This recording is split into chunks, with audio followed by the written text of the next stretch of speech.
જય શ્રી કૃષ્ણ, રાધે રાધે. વૈષ્ણુ, આજે આપણે જે નાથ દ્વારામાં રબડી મળે છે એ આપણે કેવી રીતે સિદ્ધ કરાય એ હું આપ સાથે શેર કરી રહી છું. તો દૂધ, આ ગોકુળ દૂધ છે. લગભગ મોસ્ટલી હું આ જ દૂધ વાપરું છું એ જ સામગ્રી માટે. આનાથી સામગ્રી સુંદર થાય છે. તો અહીંયા છે ને માપમાં 1 લીટર દૂધ લીધું છે. તો દૂધને આપણે હવે પહેલાં ગેસ પર મૂકીએ. કઢાઈ હંમેશા જાડા તળિયાવાળી લેવાની. આપને ઘણીવાર મેં સજેસ્ટ કર્યું છે, કારણ કે જાડા તળિયાવાળી કઢાઈ હોય તો સામગ્રી સુંદર સિદ્ધ થાય. હવે દૂધને ગેસ પર મૂકીને, એટલે કઢાઈને ગેસ પર મૂકીને એની આંચ ધીમી રાખવાની અને એને ધીમી આંચે આપણે ઉકળવા દેવાનું. જો ધીમી આંચે ઉકળતા એનું જે ટેક્સચર છે રબડીનું ખૂબ સુંદર આવશે.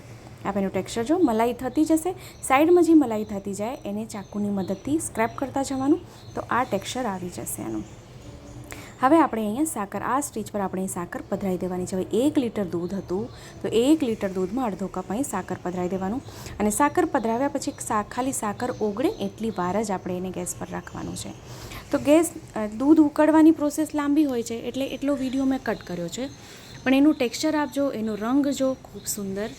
જે આપણે શ્રીનાથજીમાં નાથ દ્વારામાં જે રબડી મળે છે એવી જ રબડી સુંદર સિદ્ધ થઈ છે.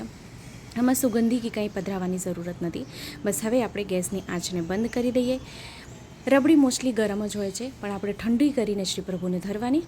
તો ખૂબ સુંદર અને સરળ રીતે આપણી રબડી સિદ્ધ થઈ ગઈ છે.